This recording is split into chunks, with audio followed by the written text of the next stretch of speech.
Hi friend, ఇది తిరుపతిలోని తిరుచానూరు పద్మావతి అమ్మవారి అభిషేకంలో భాగంగా పసుపుతోటి అలంకరించారు చూడండి అమ్మవారిని. ఇక్కడ అమ్మవారి గుడి ఎదురుగా ఉద్యానవనం ఉంటుందండి. అందులోనూ ప్రతి శుక్రవారము 3 గంటలకు అమ్మవారికి అభిషేకం చేస్తారు. ఎంతమంది అయినా వచ్చి కూర్చొని చూడొచ్చండి. అక్కడ ఇదేనండి తోట అంటారు, ఉద్యానవనము.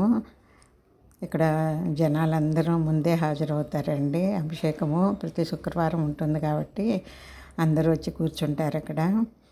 ఈ అమ్మవారి అభిషేకం అయిపోయిన తర్వాత బాగా అలంకరిస్తారండి అమ్మవారిని. అప్పుడు ఏనుగు వస్తుందండి. అది దండం పెట్టుకున్న తర్వాత అమ్మవారిని మాడవీధుల్లో ఊరేగిస్తూ అమ్మవారి గుళ్ళకి, పద్మావతి అమ్మవారి గుళ్ళకి తీసుకెళ్తారండి.